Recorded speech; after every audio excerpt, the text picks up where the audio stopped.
All right, once again, good morning, good morning, good morning, good morning. And we appreciate everybody coming out, and we normally do our walk first, and that'll buy some folks some time, but I'm sure some folk are coming on up. But want to thank Mr. Gravely. We talked and we want to do more Iriswood district meetings, and we felt that this would be a great opportunity to do what we've been doing, but also to have conversations about the Iriswood district and give the Iriswood district citizens a chance to hear from our county officials. And I do appreciate all of those who have come down. And if you're a part of any governmental organization, please stand. Elected officials, you can see all the folk we have here. We've got school officials. We've got the mayor of Ridgeway. We've got Mr. Wagner, our county administrator, Mr. Lyle, who is our county attorney, Sheriff Perry, Mr. Gravely, Curtis Milner, who was just appointed at 61 years old to the PSA. He probably broke a record with that appointment. And Miss Paula Burnett, I do need you to stand. Guys, we owe this young lady so much love. She's the one that even let us know that we were Iriswood. We were Logtown and Sandy Level, and when she became Iriswood representative, she let us know that we're part of a bigger entity and help with a lot of things here, and got a lot of things we want to talk about. We do have a funeral after we finish here. It starts at 2:00, so we do need to stick to your time limits. And I hate that, but at the same time, we do want to make sure that we are fair and respectful to the family who will have a funeral here. So when you come up, if you'll stick to those time limits that I sent you, at the end, we will have an opportunity for questions.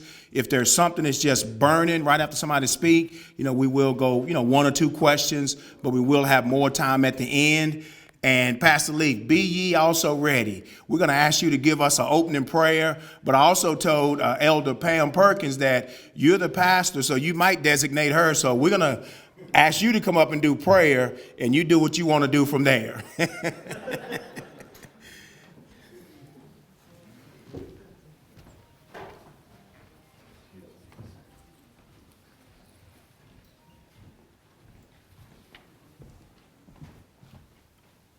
Certainly, we're glad to be here on this grand morning to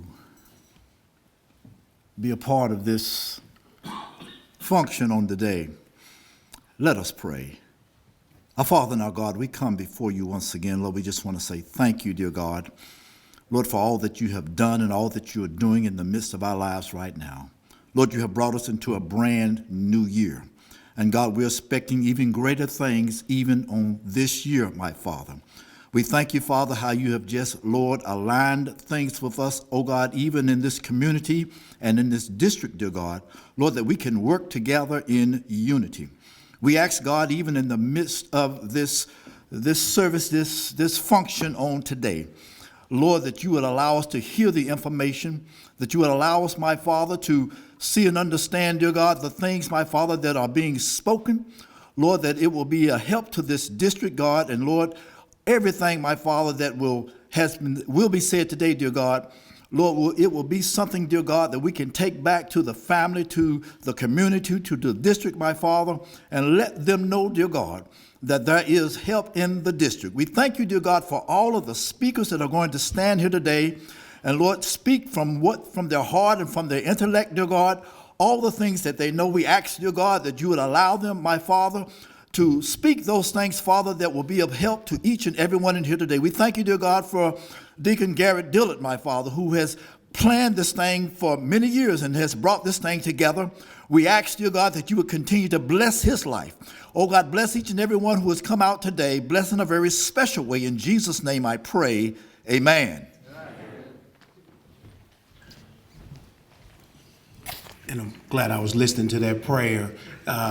Tara, Angela, Irvin, Deanna, would you guys stand up? We've done this event for years, and this is different. We're not doing all of what we've done in the past, but we want to give out good information. And if somebody else is on that committee, please stand. We don't have the skits and we don't have all of that stuff, but this is the group that is, I went back, man, and it made me emotional watching all the skits and all the conversations that we've had over the years, but we want to give out good information today so that we can be empowered as citizens, so that when we call Mr. Wagner at the county administration building, we know what questions to ask.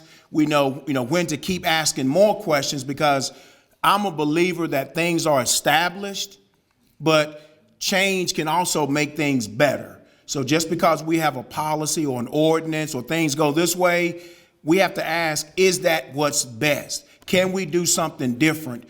Can we treat Iriswood different than other areas? So, this is the group right here. And, Deante's not here, and we've had Gordon and Raven Brown over the years, but let's give these folk a big hand. And Deanna, you keep standing. You're going to be singing in a minute. You better hurry up and sit down. We will start with our fearless county leader, Mr. Dale Wagner. He's only been in the office for just less 6 months, 7 months.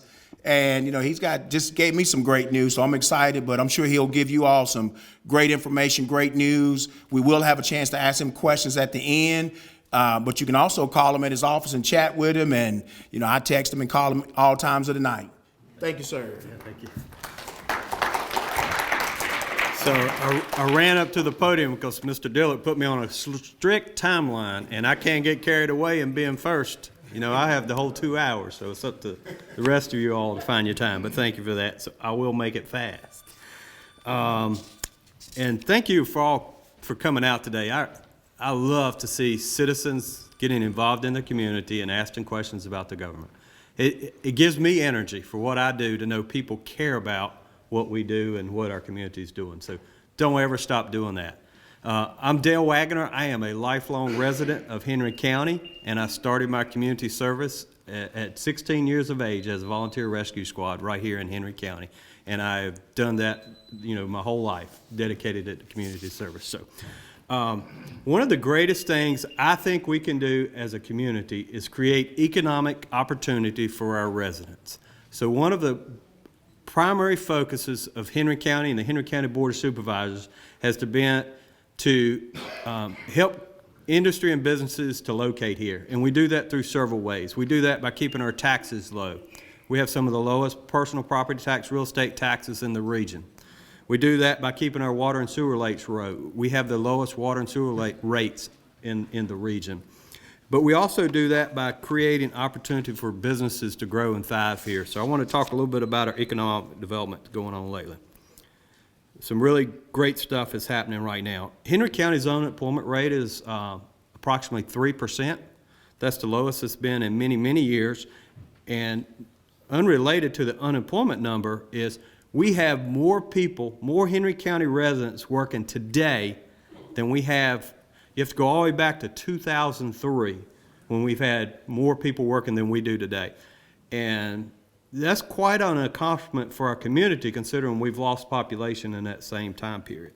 Here's another staggering statistic that I don't think people capture on either. We often hear people say that people are staying on the couch and they're getting government assistance and they don't want to work. And there may be some truth to that, but let me show you a statistic that just may overwhelm you.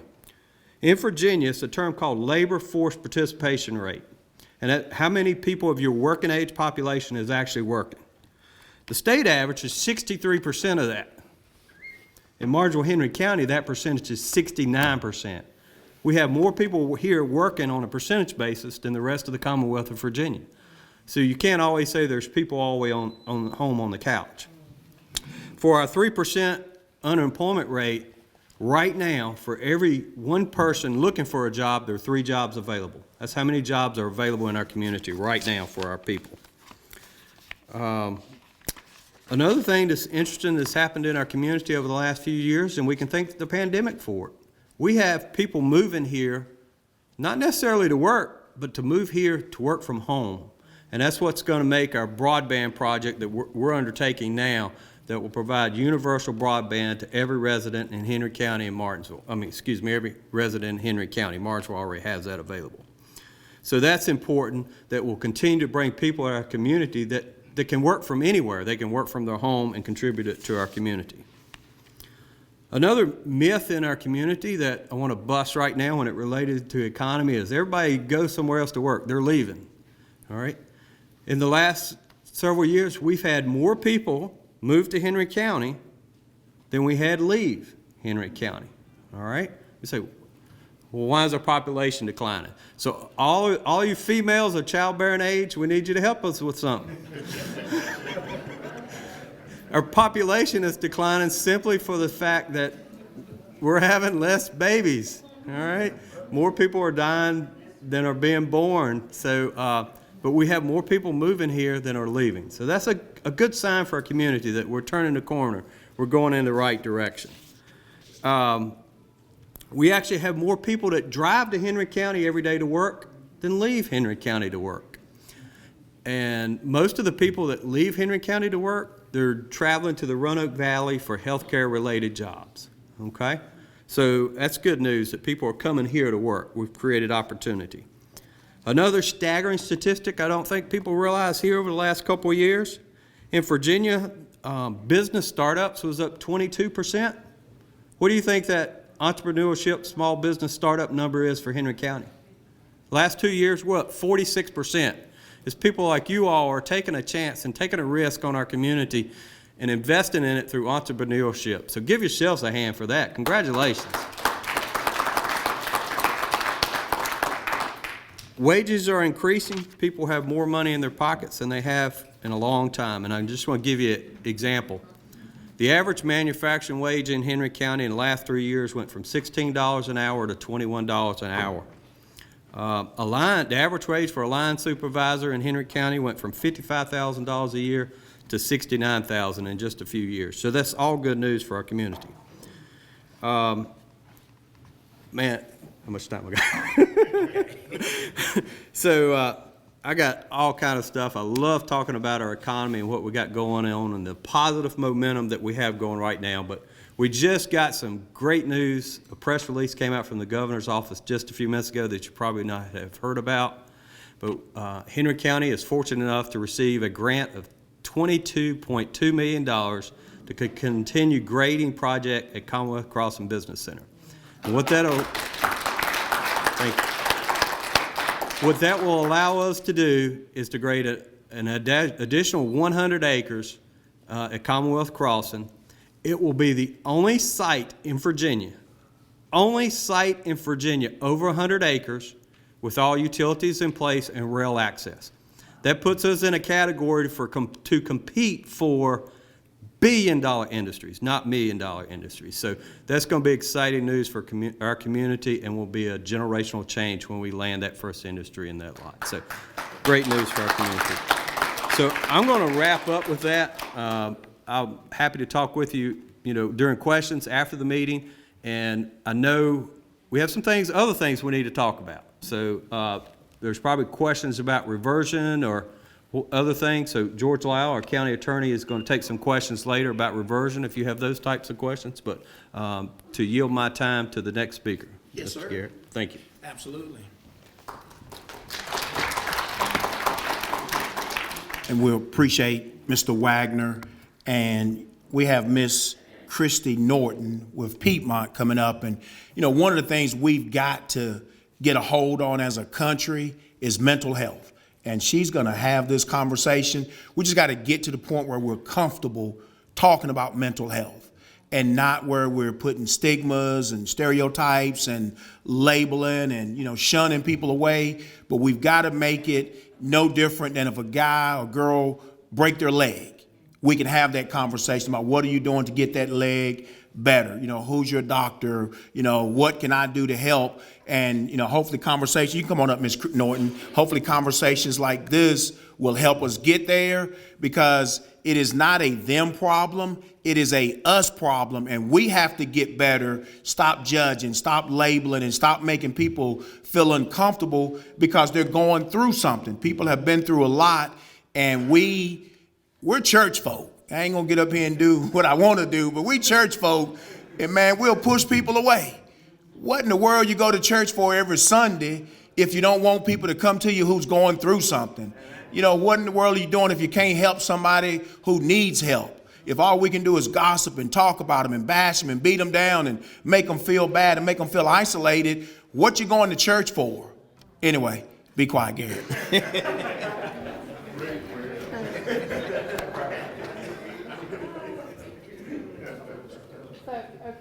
So, good morning. I'm going to have to lower this, I think. So, I don't know if that's going to stay or not. We'll see.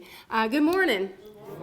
I'm Christy Norton, and I'm with Piedmont Community Services. I am the Mental Health Project Awareness Coordinator, and I coordinate basically all of our mental health trainings and programs throughout our catchment area of Henry, Franklin, Martinsville, and Patrick counties. So I wanted to start out today with a quote by Margaret Wheatley. Excuse me. Margaret Wheatley is the founder and president of, I think it's called the Burkana Institute, and she's also done a lot of work. She's authored a lot of books on creating healthy and resilient communities. And I like this quote because I think it embodies why we're here today. She says, "There is no power for change greater than a community discovering what it cares about." And I think you all being here today shows that you do care about your community. You do want to see it flourish and be resilient. And so I wanted to kind of talk a little bit more about how that happens. So mental health in our communities. I'm going to give you some quick statistics. There's a lengthy definition here for mental illness. At Piedmont, in our trainers, we kind of define mental illness as anything that interferes with the ability to do the 4 L's. Anything that, any emotions or feelings that interfere with your ability to live, laugh, love, and or learn. So again, I want to share some information. I don't know if you know it or not, but mental health is very, very common. 1 in 5 adults in the United States will experience a mental health disorder in any given year. 1 in 20, that mental health disorder will be more serious. I think the statistic is 1 in 6, but unfortunately that's actually gotten a little bit more prominent. It's 1 in 5 youth ages, 6 to 17 will experience a mental health disorder each year. That's 1 out of every 5. And as I said, it was 1 out of 6. I don't know why this has become more prominent. I think that a lot of things add to this, but we can talk about that in a second. And I don't know if you knew this or not, but 50% of mental health disorders will actually develop by age 14 and 75% by age 24. Now, that doesn't mean that everybody's getting diagnosed between the ages of 14 and 24. I think I said that right. But that means that actually those disorders will develop by those ages. So there are a lot of reasons why, as Mr. Dillard said, people don't get diagnosed that early and get the treatment that they need. And we'll talk a little bit about what causes mental health in just a few minutes. So I wanted to share, I know that a lot of us are familiar with a lot of different types of mental illness. These are just a few. They're certainly not all inclusive of, there are hundreds of different diagnoses. But anxiety and depression being the #1 reported mental health disorder, mental health challenge, I like to say sometimes, and anxiety being #2 in our country. Often these two co-occur as dual diagnoses. So again, these aren't all, but they're just a few. So again, just a few signs or symptoms that somebody might be experiencing a mental health disorder that we could recognize, or maybe even recognize within ourselves. Changes in feelings or emotions, they're all over the place, or they're extreme. Changes in eating habits or sleeping habits, sleeping too much, sleeping too little, eating too much, eating too little. Again, a loss of interest, just the ability just to do life as we normally would do it. That is pretty indicative of some mental health issues going on. So, again, just a few that you might recognize here. So we talked about, said there's more than one thing that can cause a mental health condition. And by the way, it's not prejudice. It doesn't care what kind of house you live in, how nice a car you drive. It doesn't care how smart you are. Mental health affects everyone, just like Mr. Dillard said. It affects everyone, just like we all are affected by our physical health conditions. I wanted to point out, though, that genes play a big role, just like with physical health situations. We know that we are genetically predisposed with physical and mental health disorders. That is, if our parents, our close family members have had those. But I thought one of the things I wanted to share with you today that was particularly interesting was our environment and our lifestyle influences our mental health, okay? And whether somebody will develop a mental health situation. Anybody ever heard of ACEs, Adverse Childhood Experiences? No? Few people, yeah. So we call these ACEs, and Dr. Vincent Folletti and Dr. Robert Anda, they came up with the ACEs study back in 1998 in coordination with the Centers for Disease Control, and what they discovered was that there are about 20 different life events or things that children are subjected to that increase the likelihood that they will have some issues, mental health issues, and physical health, by the way, later in life. And we call this stuff toxic stress or trauma. And they are especially impactful for kids, and it leads us to know that, hey, you know, if these things are happening in our homes, in our community, it's not just going to affect that person, but families and communities. And how can we be a part of building that resiliency and making sure that we minimize this toxic stress that our communities are exposed to, especially our children and our adolescents? So we do know that community violence can lead to trauma, and I just kind of summarized that. A number of different disorders. I didn't mention PTSD, post-traumatic stress disorder, was not one of the diagnoses that I kind of had up there earlier, but that's certainly a common one that can happen as a result.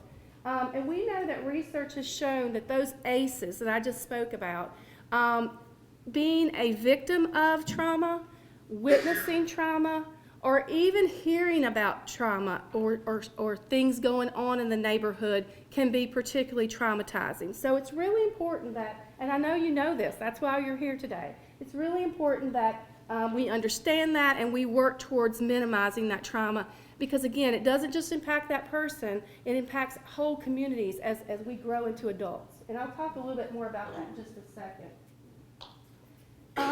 Mr. Dillard talked about stigma. Mental illness is not what we call the casserole illness, is it? If you think about it, if we have a loved one or a community member that has experienced some physical illness, maybe they've just had surgery or they're recovering from cancer, we do lots of things for them, right? We hold benefits, we support them in very practical ways, we pray for them. But when it comes to somebody who has been diagnosed with a mental health disorder, we tend to just kind of tiptoe around it, right? Like the elephant in the room. We don't want to talk about it, we don't want to address it, and we certainly don't provide the same support that we do for folks who have a physical health situation. So, as he said, we need to move past that. We need to have conversations and not be scared to speak up and reach out, and not just within ourselves if we're experiencing some signs and symptoms, but if there's someone we're concerned about, have that conversation. And I'll kind of share a few steps on how you can do that in just a second. So, again, how do we help those who are affected by some of these mental health challenges? So I kind of grabbed this from one of our trainings that we offer. We offer a number of free courses, free trainings, and I'll share with you on the next screen what they are. We will come to you and we will do these trainings for you free of charge. We'll even feed you lunch for some of them, right? Free lunch, and lunch is always good, right? So if you're interested, let me know. One of the ones that we do deliver is the mental health first aid. We have one that helps to assist young people, and then we have another mental health first aid program that helps to assist adults, okay? And this is kind of the action plan that mental health first aid gives us to be able to have that dialogue, have that interaction with a person who we suspect might be having a mental health challenge. And of course, it gives us kind of an ALGEE is kind of the acronym that it uses, and you can see that if you look clockwise, ALGEE. So of course, we're going to approach that person. We're just going to have that, build that rapport with them. We're not assessing, we are assessing them, but not in a professional manner. We're not there to be the diagnostician or the treatment provider, but we're establishing that rapport with them, right? The second thing that they suggest that we do is we listen. I mean, how easy is that? Sometimes not so easy, sometimes yes, right? And I think that not so easy part about that particular step is they're asking us to do two things. They're not just asking us to listen, but to listen non-judgmentally. I don't know if you've ever had a conversation with somebody of a different generation, or I have, my children are 28 and 24, and even though they're grown, but some of the things they used to share with me when they were adolescents, I had to make sure that my body language was not speaking volumes about what I was thinking, right? So making sure that, hey, you may not agree with what they're sharing with you, but adopting that attitude of acceptance and saying, hey, I want to listen, I want to hear what you have to say. Giving that reassurance and information. Listen, letting them know, like, there's no shame in this. There's nothing to be to feel like you've done anything wrong, right? Reassuring them. This doesn't mean giving advice, right? Like, well, here's what you should do, or when I was your age, that's going to fall flat on deaf ears, right? But again, just letting them know, like, other people have been where you're at, and they've been able to give them that hope. They've been able to make it through, and now they're living quite healthy, happy, well lives. So, and then the last two E's, being able to encourage them with some self-help strategies. Again, reminding them of the people and the resources and the things that they used to enjoy, or that they may enjoy, maybe an undiscovered talent. Now, if they're in crisis, we're not going to encourage the self-help, but we're going to encourage appropriate professional help. Okay, and there are lots of people in our community who are available to be able to speak to folks who might be experiencing a challenge, including a lot of people at Piedmont, and then other providers too. I've got some resource cards up here that list a lot of those resources that you might be able to use or to share with others in your community if they're having different situations. And then I've also got some other just little giveaways up here. These lock boxes that you see, Brian Hunley, who is one of our community organizers with Piedmont, he gave these to me to share today. The smaller ones help to lock up medications so that they don't get in the hands of the wrong hands, right? And then the larger ones are for weapons, to be able to lock those up again, to be able to, make sure that we keep those items safe from people who should not have them. So, last but not least, I've got some contacts up here. I know I'm running out of time. Mr. Dillard's moved up here closer to me, so I know that's not you, right? So I've got some numbers up here. I've got a lot of other resources, and I'm going to stick around for the entire forum today. So I'd love to be able to talk to you about our programs, our trainings, any resources, or answer any questions that you might have. So I thank you for having me here today, and and I want to mention some of the trainings that we do. I'll come to your community, any of us. Matthew Brown here is one of the trainers. We have about 6 or 7 trainers. So we'll come to your sororities, your fraternities, your community, your neighborhood watch programs, anywhere you want us to be able to share a lot more information. So, but I am going to be cognizant of the time and to say thank you for having me, and I appreciate you wanting to be a part of a solution and helping others who might have some mental health concerns. So, thank you.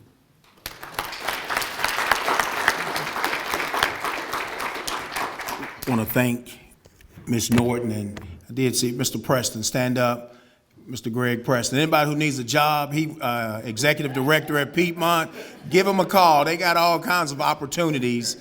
Give them a call. They got folk from van drivers to certified psychiatrists and anything in between. And I say that seriously. Those are connections, but definitely reach out to Mr. Preston. For whatever your needs are, job related, or if you're just looking to get answers to questions about mental health. And there are many other services that they provide, but we appreciate Ms. Norton. And we're going to follow that up because so many of us have kids in school. Ms. Hatchett, you can come on up. And school is tough, and kids have to be able to manage and balance. And she's going to talk about some of the things that Henry County Public Schools put in place to help with mental health. If you stay close to the mic. Yes, sir. Christy mentioned 2 really important statistics. 1 in 5 youth experiences a mental health crisis of some kind or a mental health concern, and 50% of mental health disorders often develop by the age of 14. And so in Henry County Schools, we keep that in mind every single day. And we've had the forefront of our minds, children's mental health, for decades now. But especially through the pandemic, it was something that was critical for us. And coming out of the pandemic, we've been looking at ways that we can help support our students. It's no secret that there are students in our community who have done the unthinkable during the pandemic and since then because of mental health concerns that they have been battling. And we take that to heart and are doing everything we can to support our students and in turn collaborate with their families and with our community to make sure that our students have what they need and get that mental health support. So I just wanted to share with you all some of the things that we do every day so that you can share with your friends and family and students that you know, or maybe students you just happen to encounter, because we want to make sure that they get the message that there are lots of things available for them and lots of ways that we all want to support them. Obviously, academics are important to us, but a student's mental health and their physical health and well-being are of utmost importance to us when we think about their safety. As a school division, we have small, simple things, like we have a feedback tab on our website. Anybody in the community can use that tab. It can be information submitted anonymously, or you can attach your contact information to it. We follow up on every single thing submitted to that feedback tab. It can be something as simple as, I think the water fountain doesn't work in my school hallway, or something as serious as, I overheard someone say that a student might bring a weapon to school today. And we follow up on every single one of them because we take each of those concerns seriously. At the beginning of every school year, we do what we call a social-emotional check-in with each of our students.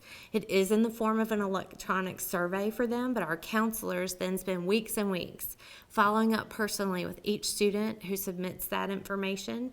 Anytime a student then expresses differences in the classroom, like Christy said, maybe they're sleeping in class, maybe they're just behaving differently than they were before, we can refer back to that social-emotional check-in. We can conduct another one of those to follow up with that student to see what changes have occurred and how we can support them and work with their families to help support them as a group as well. Our teachers are really great at relationship building. They do lots of different activities throughout the school year for students and staff, and there are whole school opportunities for those as well. But we also have developed a number of programs to offer relationship building and professional development opportunities for our faculty and staff. Some of us are much better at having a one-on-one conversation with each other than others are. Some people can have the kind of conversation that Christy just had with you in a large group, and some people aren't quite as comfortable. So we want to make sure that our staff members are equipped for every possible situation and that they feel comfortable. So those development opportunities for them are important for us. We are also very fortunate to collaborate with a number of community organizations. Probably top on our list is Piedmont. Piedmont provides a counselor inside of each one of our schools. And that is huge for our kids. We have guidance counselors in every school, but they can't get to everybody.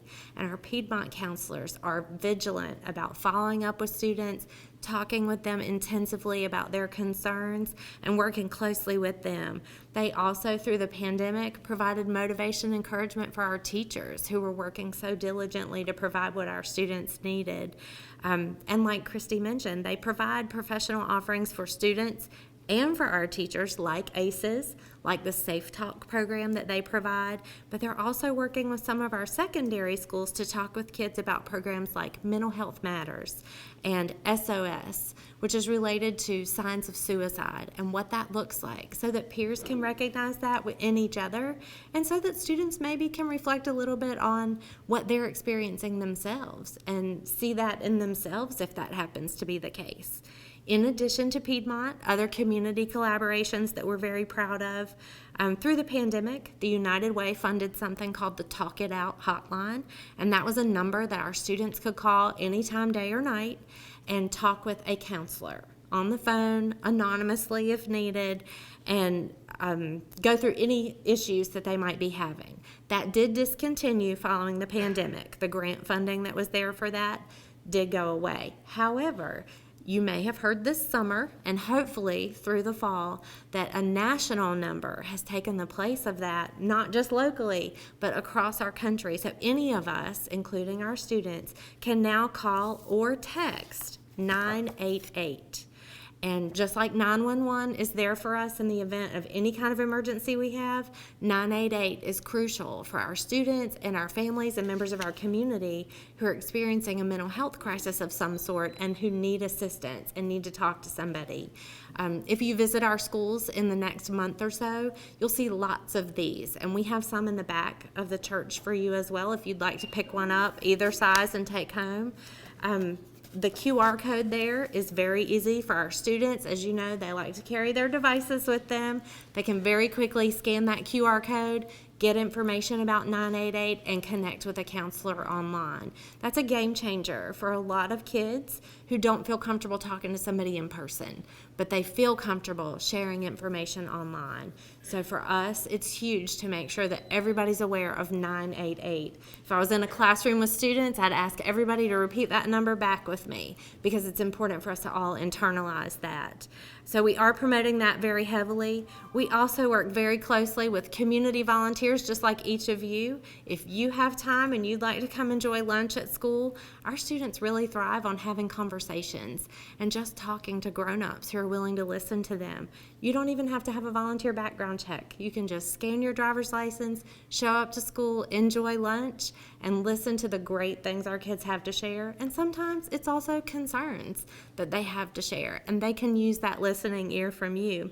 We also have organizations like Q School who support our kids by mentorship and other supports that they provide for them socially as well.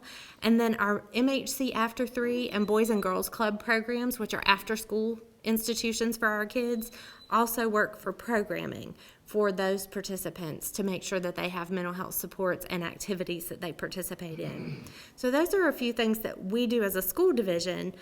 Specifically, our counselors also have a number of programs that they participate in through the Department of Education and that they provide for our students and families. But we just want to make sure that everyone who enters our school buildings, who surrounds our school buildings in prayer, that they know that this is critical for us and critical for our students. So we appreciate you in any way you can participate. If it is as a lunch buddy, if it's just as someone who keeps our kids in your thoughts and prayers, we really appreciate that too.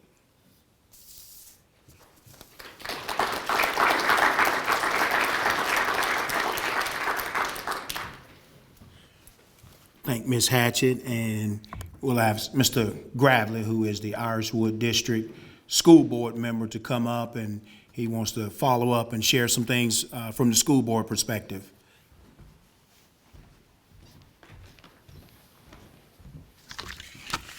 Good morning. I thought I was going to go first. And then I was going to yield the last 2 minutes to Ms. Hatchett. However, I'm glad that she did go first because mental health in our schools is very important. It is paramount. From a school board standpoint, we do take this serious. And the things that we do have in place, we monitor that, making sure that these things are beneficial to our students. One thing that we're having conversations, and Ms. Hatchett and I just had recently the conversation that we're looking at, we do a lot of things from a technology standpoint, as she alluded to, and some of these guys will chuckle at this, in that you scan device for QR codes and information come up. However, one of the things that we just recently had a conversation about is having a, if you will, comprehensive plan, a document that highlights all the things that we do so that those of us that aren't tech savvy can request, these are the things that's going on in our schools. These are the resources that we have in our schools. So we just recently had that conversation, and that's one of the things that we hope that we can push out to the community so that you have a document as a parent, as a grandparent, who again is not maybe tech savvy, can use as a valuable resource. So with that being said, and I just want to say too, that yes, we are representatives of the Iriswood district, but my thing is, and I always preach inclusiveness. Even though we represent Iriswood, we are one county. We are Henry County. What's going on in Iriswood, rest assured, I guarantee you, is happening in Preston, it's happening in Horse Pasture, it's happening in Bassett, it's happening in Collinsville, throughout the county. So again, even though we are representing Iriswood, I hope, and I see the media is here, we need to get this information out to all our residents of Henry County, because we are Henry County. All right, with that being said, just to give you a few things that's going on right now in our school system, and one thing that we as a board, we are tackling. Right now, it's critical, and I say critical because this is our funding session. We're in the process of preparing our budget for the upcoming year. And in doing so, we like to hear from you. What are your priorities for the school? We, these gentlemen over here, we serve you. We serve you. Today, Martin Luther King Day, it's all about service. That's what he was all about, service. So we serve you. We need to hear from you. What are your concerns? In particular now, going back to our school budget. Some of the things that we are considering when we speak in terms of capital improvement plans, how are we going to improve our school, just to give you an idea. But we, again, want to prioritize these things and see what's important to us to see what we can budget for. Our high schools, for an example, they want field houses. They want field houses on their for their athletic programs. They want turf fields. We need track improvements. Now, you know as well as I do, we can't do everything. We don't have the money right now. But, well, I won't go there. I won't go there, Mr. Jones. But those are some of the things that we are looking at doing for our high schools. Due to the laws, we have been able for years to circumvent some of the guidelines when it comes to handicap accessibility of our schools. We took care of Collinsville over the last year by putting an elevator in the school so that kids, I'm sure all of you are familiar with it, Collinsville, it's layered. We have Carver, 2 floors. We have Campbell Court and Elementary School, 2 floors.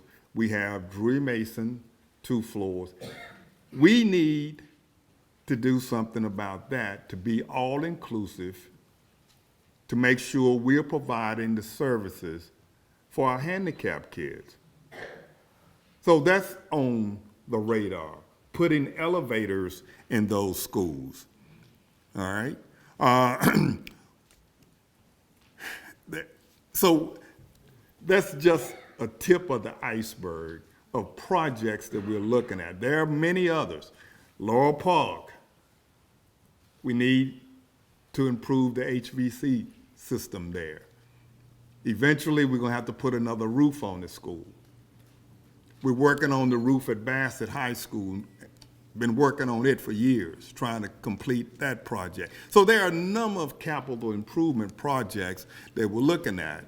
But again, we'd love to hear from you. What are your priorities? Do you think we need turf fields at our high schools? Do you think, we need field houses at our high schools? Voice your concern.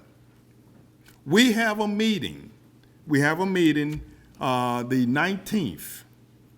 19th, public meeting for you to come and express your concerns about our budget.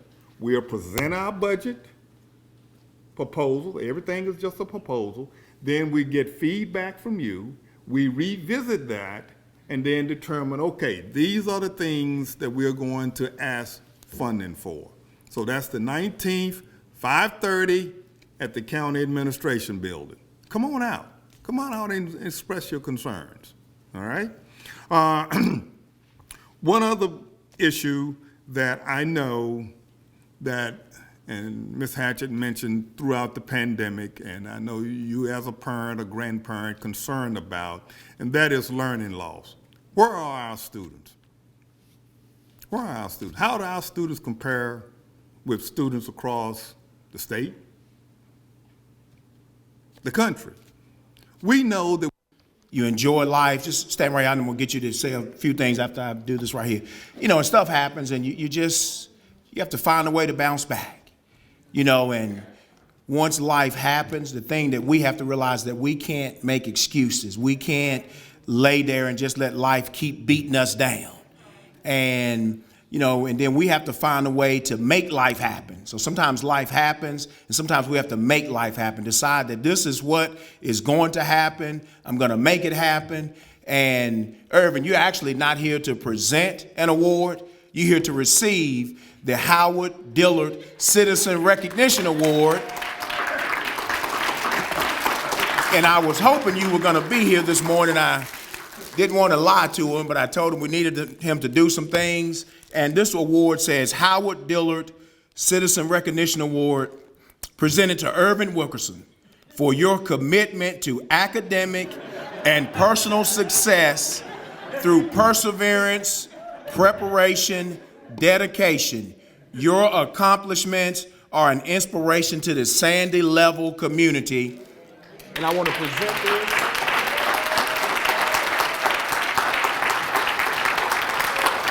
And I wanted a resume, a biography, but this fella's so sharp, he would have known. But I know that he just graduated from UNCG. What year did that journey start, Irvin? I remember this fella was dropped off at North Carolina A&T in what year? 2005. 2005. 18 years later, he got his college degree. Let's give that brother a hand. And not just that, when you go on YouTube and you YouTube Two Sides of a Town, I remember years ago wanted to do a documentary about our community called PNHC, couldn't do it. Called Duke University, talked back and forth, couldn't get it done. Irvin used to walk around with a camera on his neck, said something to him, hey, I'll do it. And if you go to YouTube and you YouTube Two Sides of a Town, he's the one. He's the one who did that. He videoed everything, edited everything, cut everything, and we're going to give you about 2 minutes. He's got a little bit of Ben Gravely in him. Anything you want to say, brother? Oh, Mom, you see me, Mom? You see it, Mom? All right. Seriously, I just want to thank everybody. Wow, what does this mean to me, Garrett? Wow, what do you mean to us, and what do you mean to the community? It's about you, brother. I thank you, man. But you, someone I look up to, someone role model, man. Before I was a teacher, he became a teacher. He's an administrator. I'm about to be an administrator. Garrett truly looks at life not from the level of the problem, the obstacle, the challenge, or the disadvantage that he could be faced with. At the time, he looks at it from a higher vantage point, seeing his problems already resolved. This community, we needed a lot of creative ideas, and we needed to unite and work together, but we needed somebody who had a good heart, and we needed a leader who was simply brilliant. Thank you, Garrett.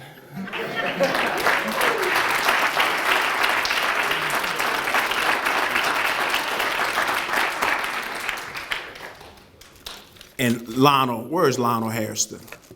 And I'm gonna tell on Lionel. We always joke as men about when we are henpecked or when we don't run our house and this and that. Well, guess what? Lionel don't run his house. We have an award that we're gonna present, and Lionel had one job, and that was to get Miss Stacy Murphy here today or get her on the phone, and he couldn't make it happen. So we're gonna present this award to Stacy Murphy. Stacy just recently received her RN, and she's, just like Irvin. I mean, she's aspired and she's inspired and she's pushed through and overcome, and those things motivate us because we all have been knocked down. But when you can look at these folk and realize that they were knocked down, but they got up, they didn't stop. Age didn't matter. What community I'm from didn't matter. What I've been through didn't matter. But I have a goal and I'm going to achieve it. And this is presented to Miss Stacy Murphy for your commitment to academic and personal success through perseverance, preparation, and dedication. Your accomplishments are an inspiration to the Sandy Level community. And I want to present this to Mr. Lionel Hairston, who can give to Miss Stacy Murphy. And if you want to give a few words on her behalf, here's your opportunity. Yeah, I couldn't pull it off getting her here today. But what Gary was talking about, our community, I think back probably 15, 20 years ago. I wasn't supposed to be here. Gary, Camille, we wasn't supposed to have the success that we had. Because, the thing about Logtown, it wasn't many success stories. They looked for us to fail. Oh, you from Logtown. Was you the drug dealer? Was you the alcoholic? Was you the gangbanger? No. You got Garrett Dillard, one of the most respected men in this area. We got Camille Dillard, one of the most respected men in this area, my best friend. Just so much emotions. Stacy, she's smart as she can be. I got a quote right here. I'm gonna read this. I was thinking about this, and Dr. King, take the first step in faith. You don't have to see the whole staircase to take the first step. And I think about Stacy. She started off as a CNA. That was the first step. She went on, she became a phlebotomist tech. So she kept climbing. She said, I'm not done. I want to be a registered RN or LPN. She became an LPN. She said, but I want to keep going. I want to be an RN. And in May, she graduated with honors.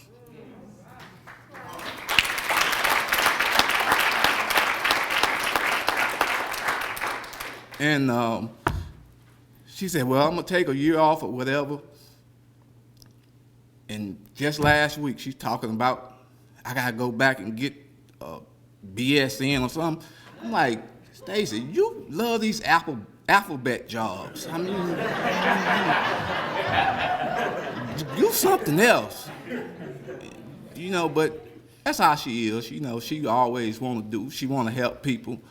And like I said, this community, man, we done came so far. You think about people that, talk bad about us, didn't want to give us an opportunity. We took it. Because if you need something, you got a principal right here from Logtown.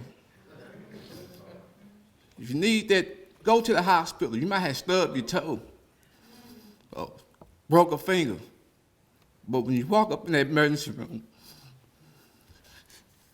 You gonna see RN on Stacey Murphy's chest. She'll be able to help you. I do want to bring Mary up here, praying grandmother. Stacey's praying grandmother.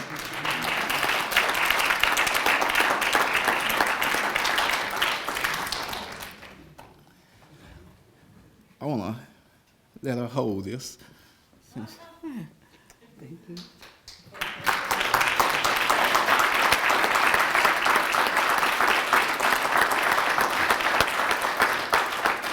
I want to say on behalf of Stacy, when I was a little child, I always dreamed of, I wanted to be a nurse, but I wanted to work in the operating room.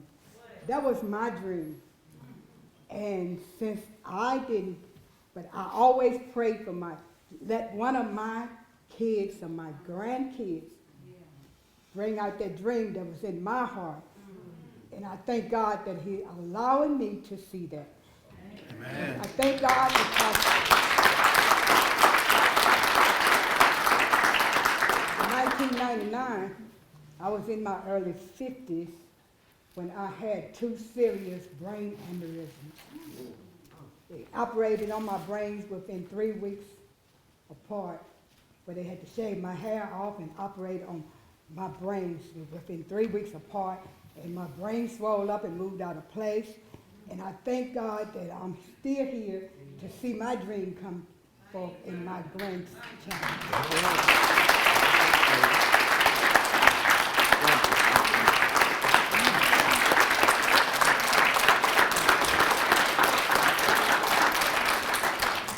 I do want to acknowledge Sheriff Perry.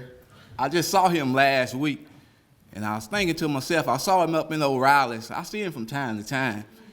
And I said, it feels good to see Sheriff Perry, and I don't have to turn my head and run the other way, you know. And I can stop and talk to him and have a casual conversation. And, you know, that's just how far we've came. Thank y'all.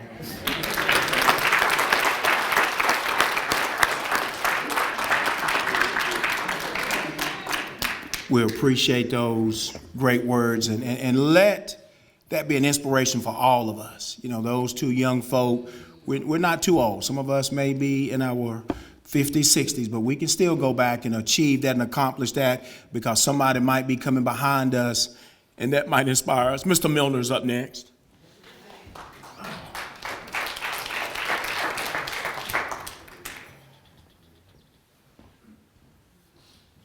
Good morning. Those were some hard acts to follow. I am Curtis Milner. I'm a native of the Iriswood district, born and grew up in Carlisle. Attended the one-room Carlisle School, from there to Irisburg, and graduated from George Washington Carver High School. I have been a public service servant since the age of 17. At the age of 17, I joined the military, where I served for 24 years.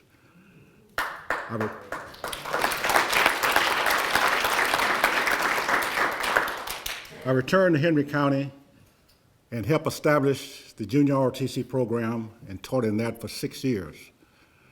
From there, I became a rural mail carrier for a year and a half. And then I went to work for the Henry County Public Service Authority, and later on, the Severn Trent, which was worked for PSA. And then 16 years on the school board. So as you see, I've been a public servant for the last over 61 years. I've recently been appointed to the Henry County PSA board. I will attend my first meeting on tomorrow. Tomorrow morning, tomorrow afternoon, I'll have my orientation with Mr. Wagner there, and I'll find out what it's all about. I don't have a magic wand. But I do promise you one thing. I will do all that I can to make sure that the Iriswood district is served with water and sewer service, and that the rates be kept as low as possible. I have noticed over the years that there are some disconnects as to where the water and sewage starts and stops.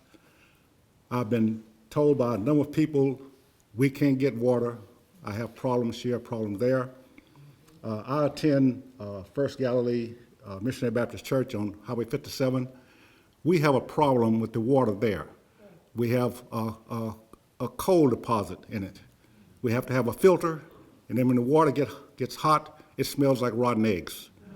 So we've been trying for ever since the water line came down 57 and stopped at Dyersville Fire Department to get water down 57 through the Leatherwood community, down the Mountain Valley Road. So I'm going to do all that's in my power, to try to make sure that happens. I will be available. I have always been available. I was just sitting here thinking, approximately 15 years ago, I stood right here and talked to one of these occasions. There was a young man out in the audience, raised his hand. He said, I have a question. He said, I would like to return to Henry County and teach. So I said, okay, I'll talk with you. We talked, got his resume, and just so happened I was the chairman of the school board at that time. We just recently hired a new superintendent. Within a year, that young man was the principal of Bassett High School. And he's been serving Henry County ever since then. So as you can see, I am a worker. I am available. So if you have any questions, see me. But now when you have questions about the PSA, one of the first things I'm going to ask you is, who have you already talked to? And that was the same approach I had when I was on the school board. See, it's easier for you to explain to the PSA or to the school board your problem than to me to do it, you to do it through me. So I want to know what steps you've taken, and then I will follow up on those. So I'm your servant, I'm available, I'm in the book too. Thank you.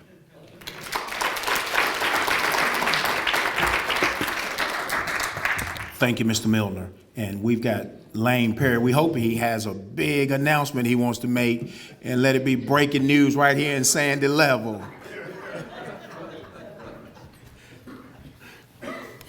Thank you, everyone, and thank you for today. And sitting here listening to everyone, I kind of wanted to start this out, and it's really easy to keep coming back to people. People who care about each other, people who recover from mistakes, community. Because one thing, 2 weeks ago, I celebrated 30 years of this line of work. And kind of will point out kind of quick, another gentleman sitting here in the room, Craig O'Dare, he and I worked on the same shift together. And I want to back up and say a couple things. Christy, she had a quote from earlier about the power of the community and what it cares about. Vast number of years that this community's come together, we do have to go back sometimes and talk about hurt, but I've used this community as a poster child for other ones, because you spoke up about an issue, you saw an issue through to resolution, you cared about it, and what it cares about, you cared about young people.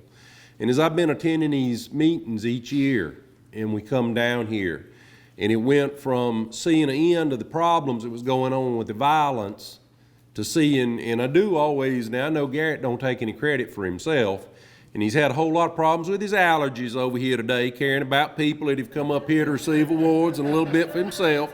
Been wiping a bunch of tears over here. But Garrett and other people came together, and I remember a TV here celebrating people who graduated, the young people who graduated high school. And during the summers, they'd get van loads of children and take them to museums and different places like that, and they'd start working with them to pick colleges to go to and then celebrating their achievements right here. So what society cares about shows the power of what can change. And I want to tie that in. I also want to tie in with something Ben said. Y'all have continued to assemble together. Everyone in this community can truly show its leadership to other communities because people need to assemble together. There are a lot of problems out in society, and we need to invest. He said something about when you continue to come together and work on a problem, and I make that challenge starting out. always have great care for especially right here, because I've known a lot of people, I've seen a community change, and I said I've used this for a poster child for other places. If you address it, you care about it, you get in, you stay persistent, you keep working on it, we will see change. Kind of in just some of the things that I ask about in the same effort for all of us to send a message out to everyone. I said I've been doing this line of work for 30 years. I've seen a lot of death, destruction, abuse, things that do hurt a person on the inside. With that, I want to see our society come together with a unified voice as we sit and watch atrocities that happen from drugs. And the drugs are getting more severe, they're costing more lives, the violence is still going on, and we need to make a unified effort. It doesn't matter who we support as state and federal leaders, but they need to hear a voice on both sides. We want to see it easier to stop the people that are selling this stuff in our communities and stop the people that are having access to it to use it. We have too many deaths. I could fill up this set of pews right here with children that had atrocities happen to them because they had a mom or dad that was on drugs. And I mean atrocities happen to them that I won't speak about right here. I could probably fill up this side of the church with children that don't have a mama or daddy now because they're deceased. And as I said, sometimes we got to speak about the hurt to get to the healing and appreciate the healing that's happened. But I ask you to start thinking about it, and when we talk about mental illness and we talk about the quality of our schools, and I think Christy and Monica would both speak, and everyone here that's joined together, we're passionate about what we want to see in a community. But I think it would be easier to make that greater impact if we didn't have drugs in our society. Now, when I say drugs, I mean in meth, heroin, fentanyl, pill abuse, ecstasy, cocaine, things like that. There ought to be a unified voice from everyone to step up. We need to stop this problem. And I ask you to join with me. I do care about everyone, and my speech slightly changed, but I thank you for the opportunity, because this right here is a place that I come, and it's a pleasure to come. A lot of people in this room, and I know personally, and y'all have known me personally, but I have seen a community change and a community that can truly be an example to everyone. I'm thankful for it, thankful for the people that have made the efforts. Thank you.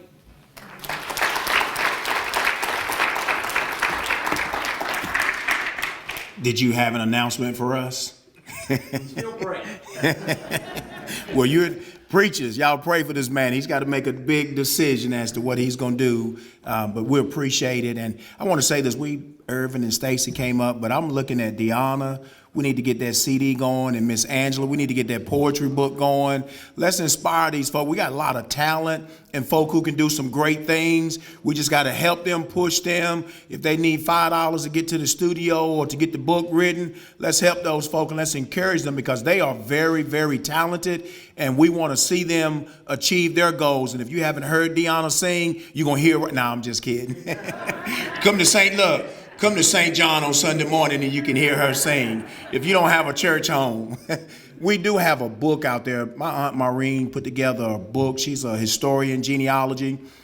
You can see that on your way out with the walk, through the years. Just take a look. Don't take anything out of it. She told me to make sure I mention that. We have Mr. Matthew Brown coming up.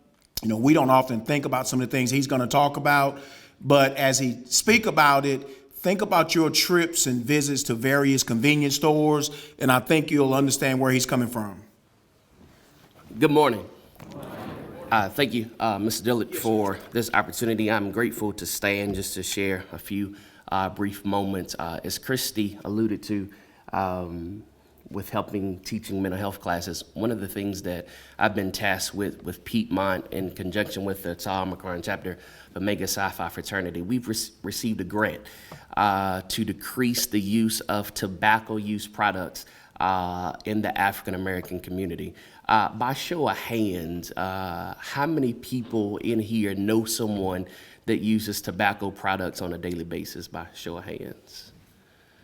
All right, I figured it was just about the whole room. The tobacco industry has gotten very creative with how they advertise in our convenience stores. Next time you go to the gas pump, just notice at the gas pump the advertisements that they're using to try and get persons to purchase tobacco products. And it's not just in our adult community, but it's even trickling down to our young people as well. One thing I'm sure Mr. Gravely and Ms. Hatchett would allude to is our young people are vaping now, and they don't understand how serious and dangerous it is. And there is a misnomer that vaping is not dangerous, but the reality is when you look what's in those products and the jewels, you will discover that some of those are just as worse as cigarettes are. And so Piedmont, in conjunction with our fraternity, are prepared to do some efforts, to do some education in our communities. The Bible says that our people perish because of lack of knowledge. And there is a lack of knowledge when it comes to understanding the dangerous things that come with tobacco usage. I have some postcards that I'm going to leave, and I hope that you take one and share it with some people. It says, "Black, young, or poor, you're targeted. 45,000 African Americans die from tobacco-related illnesses every year. 8 out of 10 African Americans are using some form of menthol-related products. According to the CDC, smoking-related illnesses kill more African Americans than AIDS, car crashes, murders, and drug and alcohol abuse combined."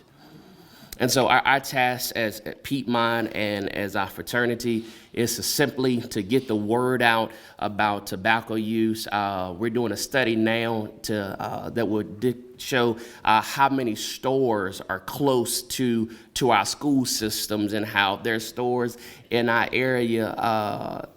Lane Perry, I'm sure you all know about. There's some stores that kids can go in and buy products and not being carded, not ask their ages. And so we're doing store education to get the word out, because certainly we don't want the tobacco industry to win. We don't want tobacco-related illnesses to keep killing our people. And so our task over the next 3 to 4 years is to decrease the use of menthol-related products so that our children and all of us can have a healthier and brighter future. The Bible also says that our body is a temple, and so certainly we need to take care of it, and that starts by awareness. And so I ask that you all take one of these and share it with someone, and in the next coming months you'll hear some things from Piedmont and our fraternity about what we're doing to decrease the use of tobacco use in our communities. Thank you.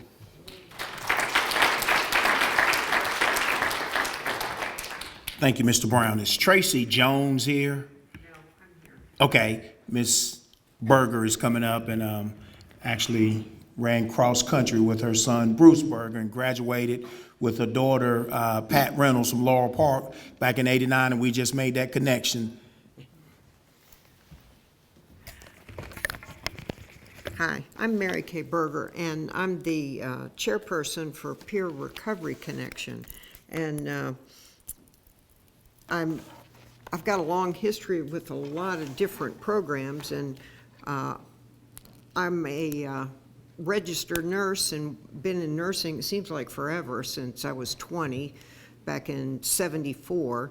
And I've worked at the health department and did family planning, STD, went into the schools and taught that. So I've been talking to a lot of people about a lot of things. So I made sure I brought my watch because I can go sideways on all kinds of things. I worked at a federally funded community health center for a while. I worked years at Piedmont Community Services, managed substance abuse services, and then worked as a nurse practitioner doing all psychiatry type work. And so now that I'm retired, I'm now working, volunteering at a program that's geared towards recovery from substance issues. And what we do is to try to help people and try to do it in a peer-type program. And we try to get individuals to help one another. We also provide space for 12-step type groups to just meet. You know, we're not affiliated with them, but we provide space so that they can meet. And so we have quite a few different groups that do that. Currently, we're located at 133 Main Street, Uptown. And you may, if you read the paper, you may have heard that there have been some issues with homelessness uptown. And part of that, people have been coming to our organization. There's been a lot of confusion. A lot of individuals have associated us with homelessness, and we are not a homeless program. But some of the issues with that is there's a huge population of homeless that also have substance issues. So we've tried to help some of those individuals that do have substance issues, try to connect with them. And so as we're connecting with some of those individuals, some of the homeless have heard about it, so they're kind of following suit. So we've tried to clarify that with the individuals. And it's very difficult when you're seeing somebody and it's 35, 32 degrees outside and it's cold and it's raining and they have nowhere to go. And, you know, to sit there and look at somebody in the face and say, sorry, you can't come in here. But we're having to do that because if we don't, our funding is not geared towards that. And, you know, so we desperately need a homeless shelter, which is another issue totally. But what we're trying to do is to help people to recover and, you know, help give that structure there. And, you know, we've helped a lot of people in the week between Christmas and New Year's. We were able to assist 5 people to get into treatment. 2 of those were homeless. And, you know, we were able to work with another organization that was able to get one of those individuals back on their psychiatric meds so they were able to go to treatment within just a few days. So we work with other organizations. A lot of it we work with Piedmont. Piedmont has, we're a nonprofit. We don't bill for anything, so all of our money comes through, you know, state funding. And Piedmont is our fiscal agent that oversees a lot of this stuff because as a nonprofit, we need that structure for our program. And so they, you know, they help us with all that. They've been instrumental in doing the things that we need to do. And and they have other resources that we can refer to and, you know, a lot of counseling services, things that we don't provide.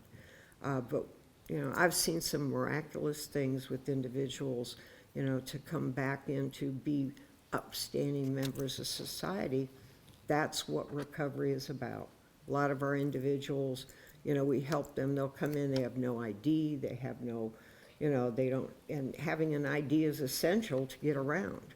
You know, they may show up with a bag and a few clothes, and, you know, so those are instrumental things for them to get a job.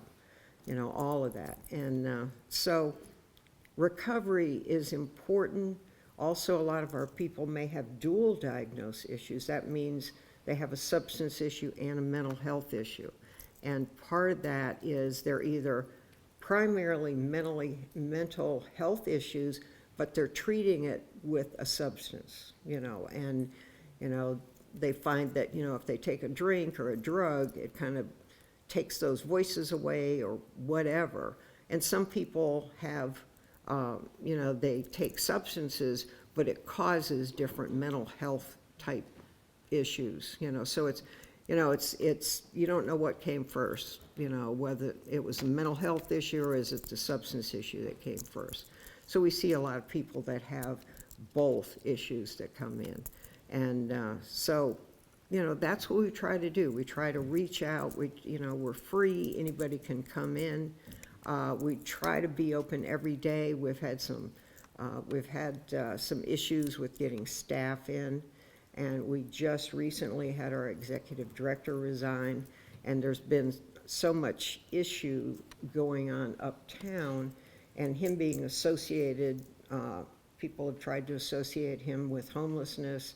It's caused a lot of turmoil. He felt like he was causing a lot of bad publicity for ourselves, and he resigned, and so here I am as a volunteer, kind of learning how to pay bills and all that stuff. So it's been a challenge, but I know that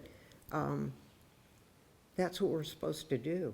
You know, people are just like everybody else. 1 in 4 people are affected by substance abuse, and 1 in 7 have a substance issue. And, you know, and it's a difficult thing, you know, and a family member, a lot of times a spouse or a child, they suffer more in a lot of ways than the person does, in ways that, you know, when that happens, you know, the family member doesn't have a way to just numb it.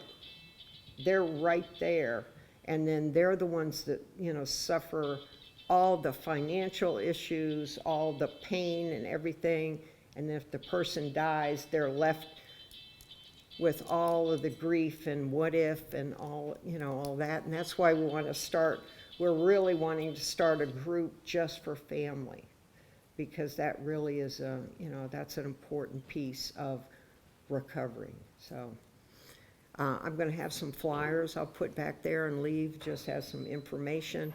We're probably going to be moving real soon, I hope, and so we're going to be moving to a different location, not right uptown, and so more will be revealed. So I want to thank everybody. Thank you. I was going to bring that picture and put it up here for everyone to see, so Yes, anyway, ma'am. but I did, so Well, thank you. You should have. That was It was a great picture. Yes, ma'am. Thank you. You know, and that's a challenge for us sometimes to get uptown.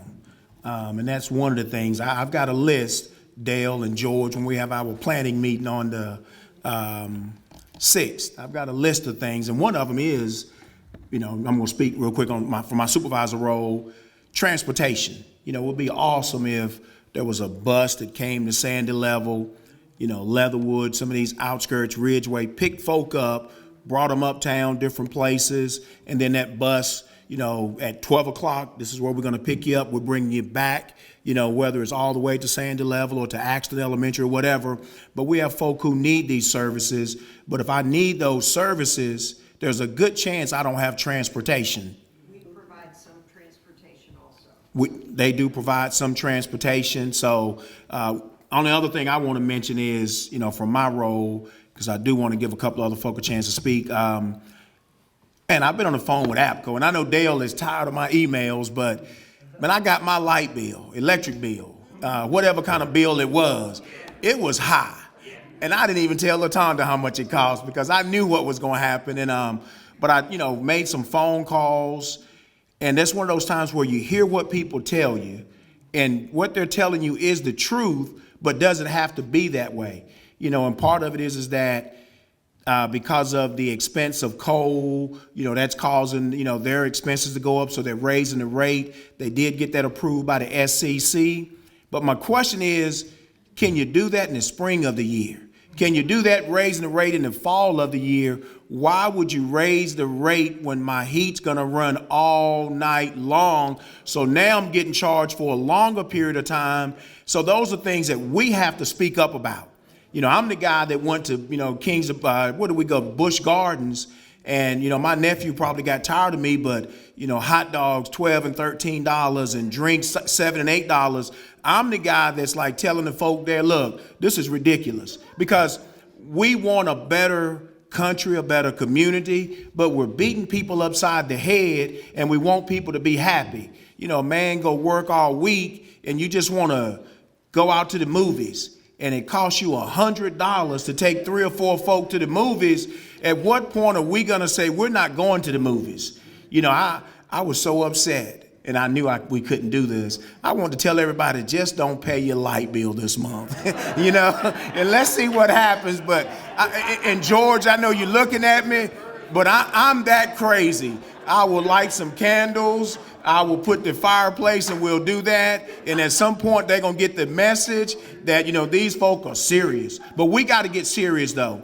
The other thing is Brightspeed. I've talked to some folk with Brightspeed, and, you know, one person did get a credit. So if you hadn't called Brightspeed, you tell them, hey, I know somebody in Sandy Level got a credit because our phones have just been off for years and years and years. They got a $120 credit towards their future bills. Call them and let them know that you know they gave somebody else a credit. Get your credit, because it's not fair that I'm paying a full phone bill, but my phone is only working half the time. I call my mom some mornings and, you know, the phone is jumping and doing all sorts of stuff. So I can't hear all the gossip, you know. So I need them phones to work, because I need to know. And look, I know what all y'all doing. Because when y'all tell somebody, they tell Miss Virginia, I know it. So some of y'all, I can't even look in the eyes, because I know everything about you. She ain't told me about herself yet. But seriously, those are two things, and I have communicated with Dale and George and different folk, because we've got to fix that stuff. It is, you know, the Henry County median income is $22,000 per year. You divide that by 12, you're looking at, you know, less than $1,200 or so per month, and then you get an $800 light bill. But not just that, my light bill before that was $400, but the bill before that was $200. So I went from $200 in October, $400 in November, $800 in December. Like, really? Come on, y'all. And I'm not the only one. You know, and a young lady told me, you know, hey, you can get on a plan and pay so much per month. And my first question was, can everybody do this? Because I'm not going to be appeased. Don't give me a plan where I can pay less to shut me up, because I ain't going to shut up. You know, because this is not about me. This is about us. And we've got to make sure, call APCO, call Brightspeed, you know, call these folk, you know, you know, so we've got to get this big business under control. CEOs are making hundreds of millions of dollars, and you're going to raise my rate. Hey, why don't you just pay that guy like $80 million this year so my bill can stay as is? You know, why raise the rate in the winter, raise it in the spring or the fall when, you know, we don't use as much electricity? So I'm going to get off of that soapbox, but those are two things that we're working on. And I have a list, Dale. I don't know if I told you that, but I got a long list. You know, I've called some folk, talked to some folk, because that's one of the things, you know, campaign was, it's about the people, being transparent. We're going to deal with people issues and not just, you know, political issues. All the political stuff is great. I love the announcement that you made this morning, but we got to get folk off of drugs. We got to get folk transportation, you know, get the crime, because people sometimes can't get that job because they got a felony. Let's fix those things so that people can enjoy these great announcements. So, you know, I got a list, Dale, for February 6th, just in case I didn't tell you. A young lady called me last night, Miss Aileen Martin, and she wants to speak for a couple minutes, and I probably said that wrong. Aileen Martin, there we go. Come on down, and she's going to talk. She's trying to get so that we can have a state license plate recognizing Juneteenth. She's going to share with you what you can do. After she finishes, we're going to allow you all to ask questions to any of the panelists today. Thank you, Mr. Dillard, and good morning to Mr. Dillard and to all of the officials of Martinsville and Henry County. My name is Aileen Martin, and I am an employee at Patrick and Henry Community College as a librarian in Leicester Library. Many are aware that Juneteenth is now a federal holiday, and the bill was signed by President Biden in June 17th of 2021. And I am in the process of collecting applications for the Juneteenth license plate for the citizens of Virginia. A total of 450 applications is needed. The legislative assistant who will submit the draft of legislation to get the process started once the applications have been collected is Mr. Phil Rapp from Senator Stanley's office. Once the legislation is in its final form, it will then be transferred over to a senator who will be the actual sponsor of the new legislation. And after the bill has gone through all of the stages and voted upon, it will be signed by the governor. And this application cannot be completed directly from the DMV's office, the DMV's website. This application is a fillable form, and the spaces to be completed are highlighted in blue. And the application must be opened with an Adobe Reader. The application is a pre-order form that was sent directly to me from the license plate specialist from the DMV that must be filled out online. And in order to get the application, I will email it to you. My email address is amartin@patrickhenry.edu. And just so that you are aware, this initiative is not affiliated with Patrick Henry Community College. Is something that I'm doing on my own. And after you have completed the application, you will save it and you can attach it to an email and send it back to me.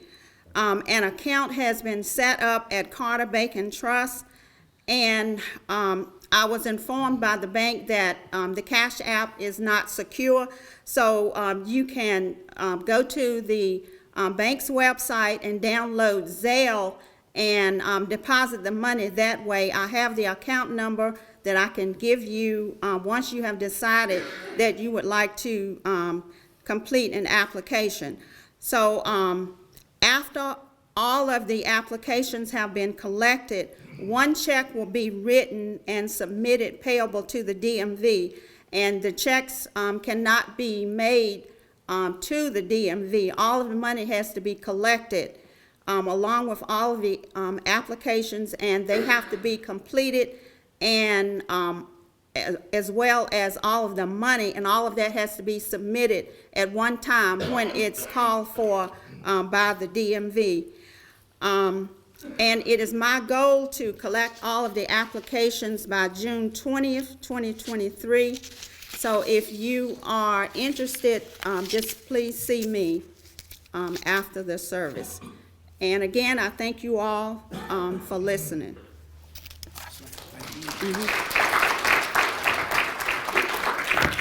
And we will share that email address. And I know that when we talked, you said if there were other organizations who wanted to have you come by and share with their congregation or fraternity, sorority, club, group, or whatever, just reach out to you, and we'll make sure we share that email address.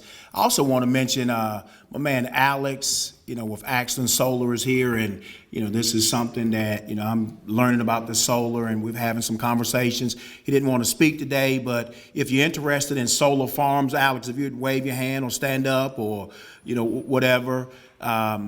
He's here to have some conversation just so that we can become educated about solar. And that's one of the things I mentioned earlier about Iriswood district and other districts. There are some solar farms here. There's conversation about if we can expand that, not expand that. George and Dale play a big role in that. But just educate ourselves. And if you have questions, you can communicate with Alex. You can communicate with George Lyle. He's got all the legal aspects of that. If it's something that you're really interested in, share that information, because we should be guided by what the citizens believe. And I'm a firm believer that I shouldn't walk into a meeting and my conversation is, well, this is what I like. That may be what I like, but what is best? And what do the people want? And that's what, we have to do. But we have to hear your voices. Come out to the meeting, school board, board of supervisors, Ridgeway, get out to those meetings. At this time, we will take questions. If you have a question, just raise your hand. You can identify who you'd like to answer that question. We've got a gentleman in the back. Yes, sir. I don't have a question, but I have something I'd like to say. Yes, sir. Yeah, absolutely.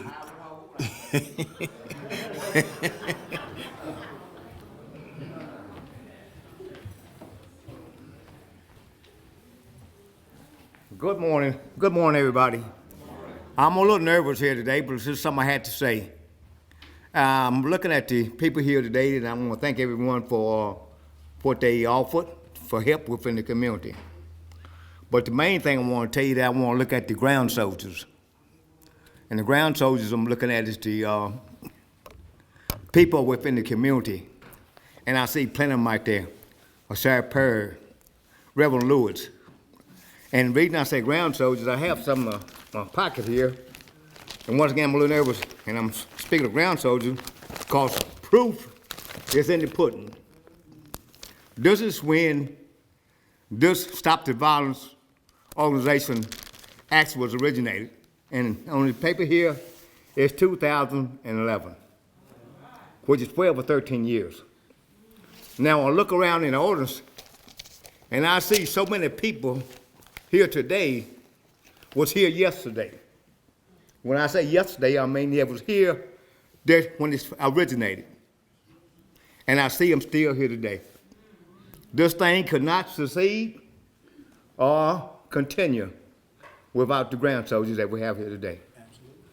And you see, our ground soldiers, we have many sergeants, lieutenants, and captains. Without those ground soldiers, they ain't worth a darn nickel dime or dime. And I want to thank everyone here that's been here with us in the past, who has continued being with us here in the future. And I want to thank my nephew, Gary. I gave him his paper yesterday. He threw it on the floor like this. He didn't throw it on the floor. But to me, he did. He did to me, and I'm going to tell him. Because I want him to take it and look what he had did in the past. And I want him to commend the ones that have supported him during the past. And continue. Ms. Perry here, you've been here from day one. I heard you speak on that. Yes, sir. And it meant something to me. And Mr. Lewis, I miss my donuts. And I miss my coffee. See, we used to meet at his store down here. Yes, sir. And he supports us from day one as well. And when I saw him one day, I was leaving church at a store. And I say, how you doing, Mr. Lewis? He said, fine.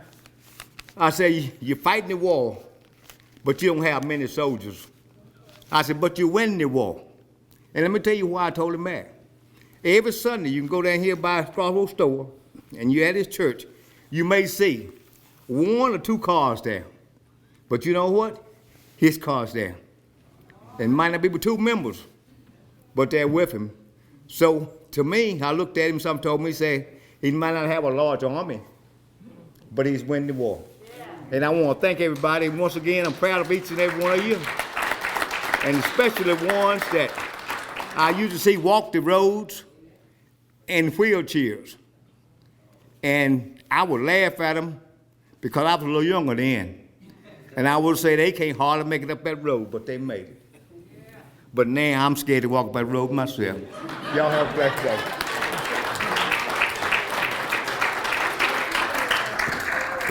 And Uncle Lonnie, just so you know, I didn't throw that paper, but man, it is so many emotions when you talk about this Stop the Violence walk. I laid it down because I couldn't keep reading it. You know, that thing takes me back a long ways, and I have to keep my emotions in check. So I didn't throw it down, but man, it takes me back a long ways. And I get, you know, and we were in church, and I didn't want to let my emotions go. That's why I laid it down, because I can't handle. You know, this young lady talked about trauma. And I can't handle all of it, man, and it's tough. And, you know, so when I read that stuff, it brings all that stuff up. And that's why I had to sit it down so I could get myself together. And we appreciate his words about all of us as ground soldiers. Yes, sir. I have a few things I'd like to mention briefly, not for discussion because of time, but for consideration. And I think it's of importance to the Iriswood community and perhaps Henry County as a whole. And I would like, and there are people here from these various organizations, I'd like for you to consider these, and perhaps when we have another meeting, we can discuss these and have more information on them. Okay, the first thing is to improving the access road from Route 58 to Lower Park High School. That has been studied for a number of years. I live in Lower Park. When the schools are starting or stopping, I have to take an alternate route from my house out to 58 because of the traffic there. We can improve that, and we should. The second thing is to improve the Mountain Valley Road. With the logging going on, it has gotten so bad that it's ruts and things of this nature. I drove down the Axton Road coming in today. It's really nice. It's been taken care of. We want to do the same to Mountain Valley Road. Third thing, and this is the school system, I think we need to get aides or guards on our school buses. I noticed that when you go to our schools, when the schools are letting out or starting, cars are just lined up. Parents are bringing their children to school because they are afraid for them to ride our school buses. Because of the one or two kids that's causing disruption on our school buses. I remember back years ago when we was having problems with our airplanes being hijacked. What we do, we put guards on our airplanes. Have you heard of any airplanes being hijacked lately? No, you haven't. Also, we had problems in our schools, We put SROs in our schools that have not stopped everything, but it has drastically limited everything. I believe if we had some aides to put on those school buses, we would increase the ridership on the school buses. We would decrease the problem we have with getting school bus drivers for consideration. Also, this is Sheriff Perry, I would like for it to consider Bible study in the adult detention center. You have the facility for it, you have the people for it. I know the problem, you don't have the guards. I have an alternative, not the answer, but an alternative to that. Perhaps if the people doing the Bible study would provide money to pay off-duty guards to come in, that would eliminate that problem. For consideration, Sheriff, just for consideration. The fifth thing and the last thing is warming centers. We've had power outages. We don't really have any warming centers in the Iriswood district. I propose that we consider getting generators at some of our major churches. I was thinking about St. John, for example, Moral Hill, Freedom Baptist, Mount Vernon. Get generators so that when there are power outages, people have a place to come to for the 3 or 4 hours, or maybe the day that there's no electricity. They can keep warm, get something to eat, things of this nature. So those are just some things I would like for consideration for the residents of the Iriswood community, maybe for Henry County as a whole. Thank you.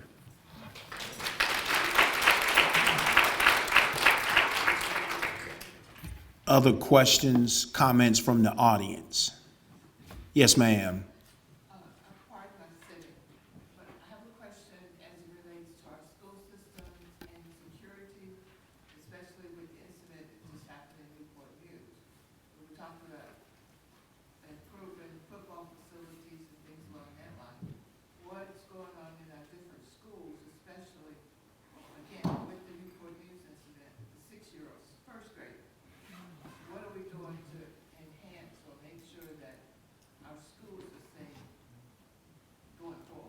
Okay, we have either Mr. Gravely or Ms. Hatchett. Can you repeat the question? The question is, what are we doing to minimize the chance of violence in our school, especially after hearing about the 6-year-old in the Newport News area?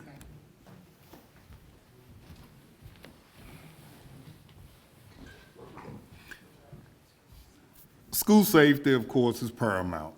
I think we all know that. And there are certain things that we do have in our schools that, I guess if you will, I can't share publicly, because if I share them publicly, then guess what? All right?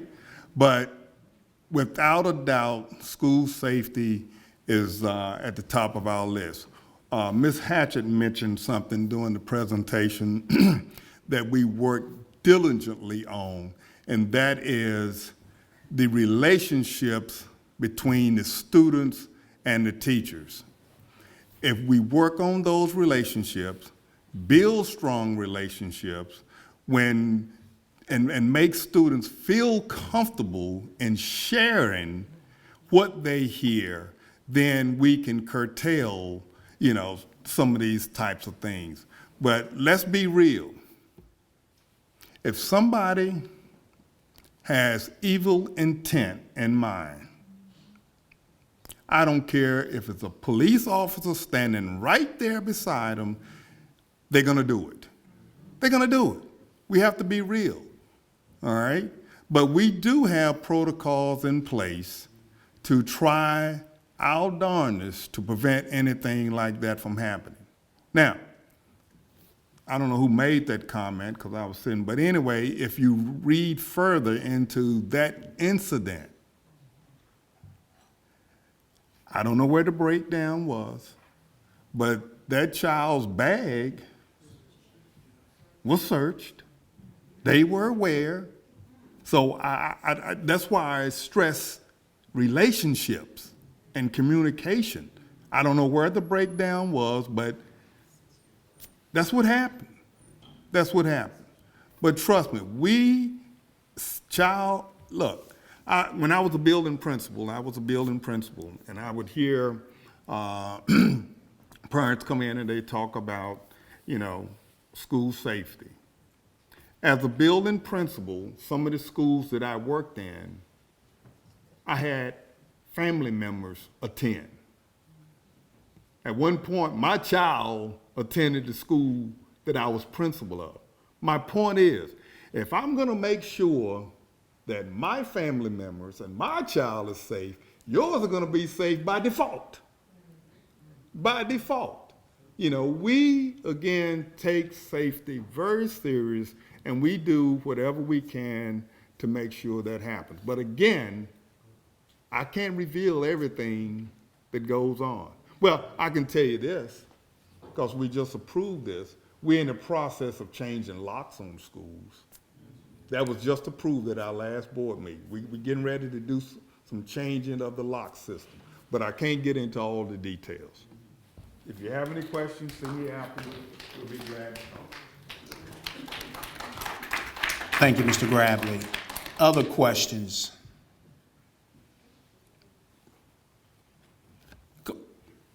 This is Mr. Craig O'Dare. Yes, sir. Hi, good morning. My name's Craig O'Dare. I'm the mayor of the town of Ridgeway, and I've been a public servant for 33 years. We're probably about 36 if I count my military time. I'd like to recognize one of my mentors all my life long, as Curtis Milner is a lifelong friend and a mentor, and his mentoring to me has probably created the success I've had in life, as he was my ROTC instructor back at Carver High School back in the day. Of course, Mr. Grabbley was my gym teacher. When they had the best basketball team back in the day. Not because of his coaching, but just we had the talent. But also, through my law enforcement career, I had a chance to work side by side with Mr. Grabbley at Bassett High School. And as a parent, as Mr. Grabbley was the principal of Laurel Park High School, I can tell you, Laurel Park was the best school in the county, hands down. I'm here today just to let you know that we talk about communication. And as mayor of the town of Ridgeway, I am constant in communication. A lot of people don't think that we all talk to each other, but we do. Even though Garrett is the supervisor of the Iriswood district, I talk to him. I talked to Mr. Grabbley. When Mr. Milner was a member of the school board, we talked frequently. I talked to Sheriff Perry quite frequently to address considerations that we have of security, safety, waste, fraud, and abuse in our community. We just spoke this morning about an animal control issue that we have in the town. Dale Wagner, our county administrator. At the moment, I'd like to announce this morning that the town of Ridgeway is working towards creating making Ridgeway into a wireless community. We're looking to take all of our ARPA money and make Ridgeway into a wireless community where people can connect to the internet for no cost. And we'll hopefully have free Wi-Fi hotspots. Now, that might be great if you want to read the Martinsville Bulletin, or you want to go on BTW's Facebook page and catch the latest news out here. But if you're a gamer like my son, that's not going to work for you. Also, what we have done in economic development is huge. This weekend, my nephew, who's 20 years old, who works at Crown, went house hunting for the first time. Someone that's 20 years old, because they're making a great wage at Crown, is able to go out here and afford to purchase a home. My son, who has come back to this area, he just started up a venture called Uptown Kicks, which is in downtown downtown Eden. Golly, I can't believe I said that. People in Eden will kill me. Where he's started a shoe store for vintage clothing and all the latest styles of Jordans and Yeezys and all the other great shoes. So it's great to see all these people coming back to and investing in our community. Being here today reminds me of the first time I've ever been here. St. John has been a beacon of hope and community development in the Sandy Level area. Back in 1996, I was a deputy sheriff for the Henry County Sheriff's Office. President Clinton had just started dispersing funds from the community policing effort on the new justice bill he had. And so during that time, this area was inundated with a lot of crime, a lot of it drug-related. And I was one of the people who came down here, and this is the first place we went. We came to a community meeting here at St. John's Church. And through that, the next 3 years, I spent a lot of time down here in this community. And what I saw here is a lot of resiliency from the people that live in this community. And I realized after being down here, and we thought we were going to be out here making a lot of arrests, and we made our share of arrests, but we really just spent time with the community, the members of the people in this community. And these people in this community fought for their community. They fought for this community and took this community back. It wasn't all the effort of the sheriff's office or other governmental agency. It was the people who made a decision and turned around this community and made it to the place it is now. And I have to give that, and we were just talking about that when we came in here, about how this community has turned itself around. And we've really found out that one of the things that we did find out wasn't the people, the citizens of the community that were causing a lot of the problems. It was the citizens from other communities that were coming in here and causing the problems. People from Eden, people from Reidsville, a lot of people from North Carolina were actually the people who were actually causing the problems in this neighborhood. So I like to commend you all for what you have done for your community, what you continue to do for your community. We talked about Stop the Violence, the Stop This Violence initiative started in 2011. It didn't really start in 2011. It started in 1996 with you all. And I'd like to thank you and appreciate you guys. And thanks for allowing me to be here today and inviting me to be here today. And thank you.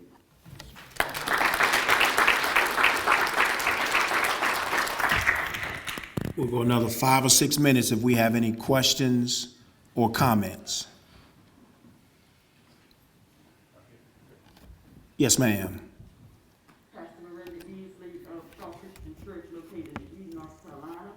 Just wanted to stand out of curiosity of the number of people that are here now that graduated from high school, college, even if they did graduate, have a business that they are operating in order for the people that come in behind us can connect with. Maybe we can consider having us that are business owners to give you our information. That if it's someone like the girl that sings, poem writing, books, we may not have the experience, but we know how to connect them with different people. Okay. So I'm here from Lawtown. Amen. Hallelujah. Amen. And I'm sure there's others in this audience today that have been living a successful life in different areas. And I would just like for them to stand so that the people that's coming, the young people that's coming behind us will know who we are and they can connect with us and maybe we can mentor them into the areas that they would like to go into. Okay, just if you own a business, represent a business, you can hire folk at your business, stand up. If you have connections with the supervisor, the boss, go ahead and stand up and just, quickly give your name and any contact information, and then we will roll from there. Hello, my name is Deontay King. I'm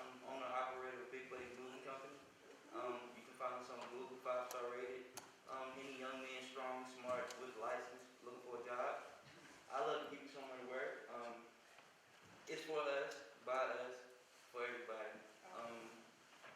All nationalities, we don't care. We love everybody. We don't just move people. We're a part of your life.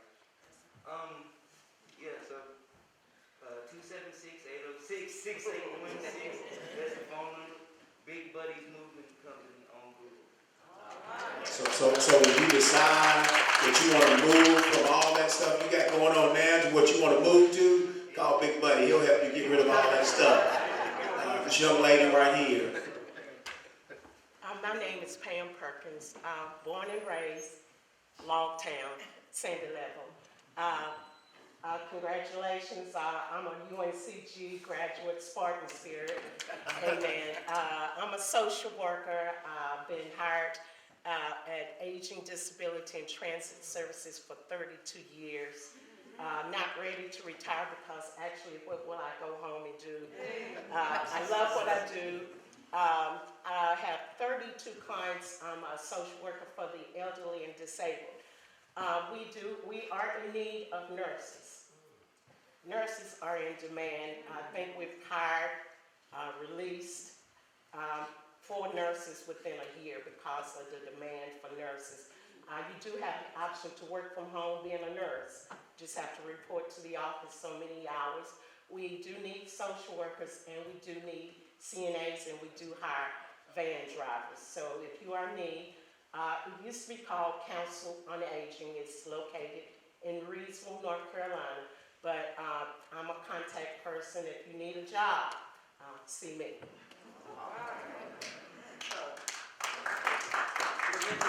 I am contracted with the state of Virginia to facilitate a program that's for the is considered consumer directed for the elderly and disabled, which we facilitate the process of if someone is at home and need assistance with being taken care of, then if they want to hire their own person, then I would facilitate that. I've been doing that for 12 years now. I've been a financial analyst for representing Primerica Financial Services for over 40 years. And I also pastor a church, and I'm also a therapeutic foster home for those children that has parents. Most of them has been displaced due to substance abuse within the families. So those are the areas that I major in at this point in time. So. Yes, ma'am. Thank you. Anybody else want to mention? Yes, sir. Curtis Milner. I'm with the American Legion, America's largest veterans organization. We have a number of programs to support our veterans, and also we have a number of programs to support our children. You wouldn't believe the things we have. We need help. How many veterans do we have in here? We'd like to get you to join our organization. I see one of our members back there. I see another one of our members here. We'd like to get you to join our organization, and we need your help. Yeah. Veterans need your help. The children need your help. Thank you, sir. Anybody else?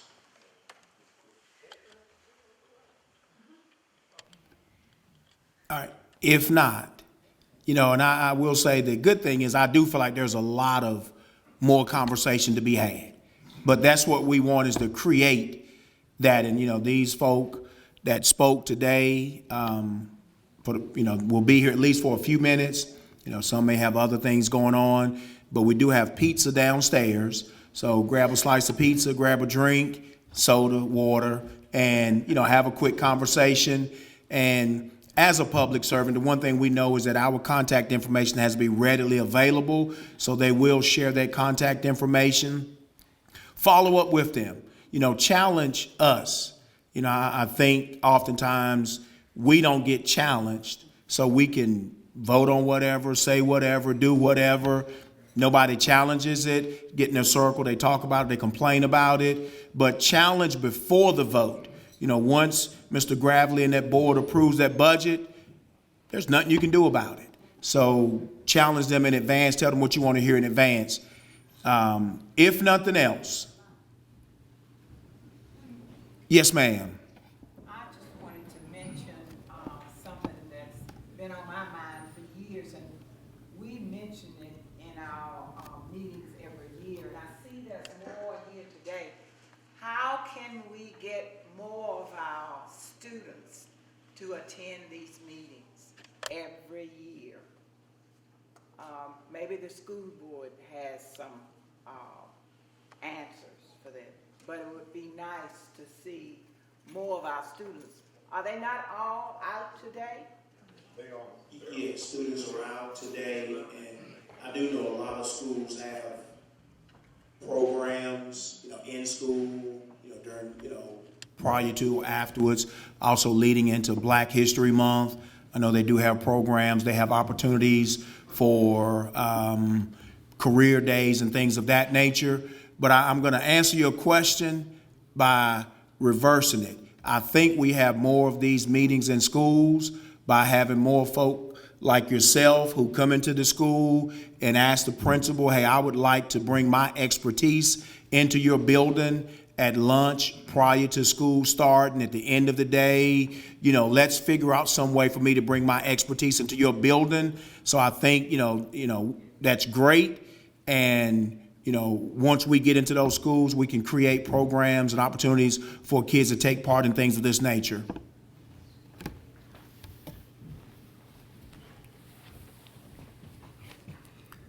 Some of these guys know when I speak, I let folk know, well, two things.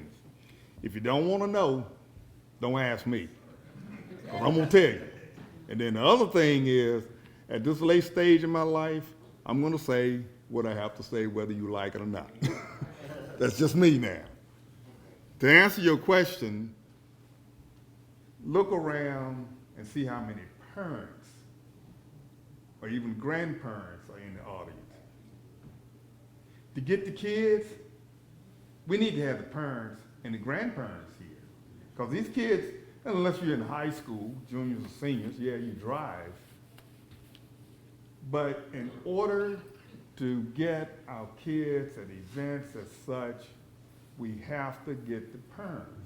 And to catch off to that, like I said, I'll say we do whatever it is we want to do. That's just the bottom line. I learned years ago in school business, I would not go up to a teacher and ask them, do you have time to help me with this program? Do you have time? Because the response is going to be no. I changed that. My question is, will you make time to help me with it? Will you make time? Because we make time to do whatever it is we want to do.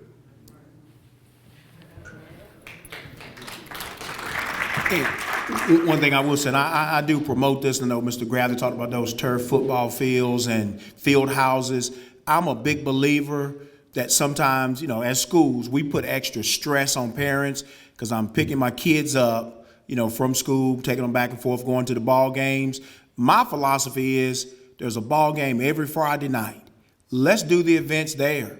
Parents are there, kids are there. Let's set up tables when you walk in with these same folk sharing information, because it's tough for me to go to the game on Friday, pick my kid up every night, and then on an off night, we have the event. So at schools, we can do a better job of not asking you to drive all the way to Magna Vista High School, but we can come here. We can go to Galilean, we can go to First Galilean and have these conversations so that while you're already there on your Wednesday night, while you're there, on Sunday, we're there. So I think that's another part of it, is that we have to reciprocate that so we don't put that burden always on the parent and the grandparent. Mr. Gravely's right. We do what we want to do, but let's come together and let's discuss how to make it work best for everybody involved so that, kids get the information. There's some great information that was given out today. And if we take that information and use that information,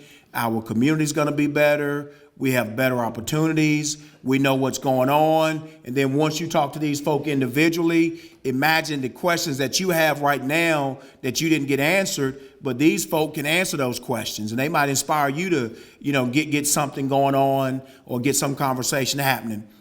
As we said, we do have to shut down. I wish we didn't have to. And I'm not gonna say I wish we didn't have to. I'm glad we had the conversation we had. I think now the goal is to take this conversation from here home with you, call these folk up, communicate with these folk, and keep that conversation going. Don't just hear the scripture at church, read the whole chapter. And that's what we challenge you to do now. Read the whole chapter so that we can take this and let it go somewhere. If nothing else, we are going to ask Mr. Matthew Brown to come up, bless the food. Like I said, we have pizza downstairs. You got to eat something before you go because we ordered 20 of them. We've got drinks downstairs. And after that, we will congregate downstairs. And by 1 o'clock-ish, we want to start clearing out. Might we all stand? Let's pray. God, again, we say thank you for this gathered on today. We say thank you for all the information that's been shared today. And God, we ask that even as we leave here, you allow it to resonate in our hearts and our minds. God, now we say thank you in advance for the food that we're about to receive, for the nourishment of our body. And God, we pray even as we go down from this place that everything that's been said and done today has been pleasing in your sight. Dismiss us now from this place, but never from your presence. In Jesus' name we pray, amen.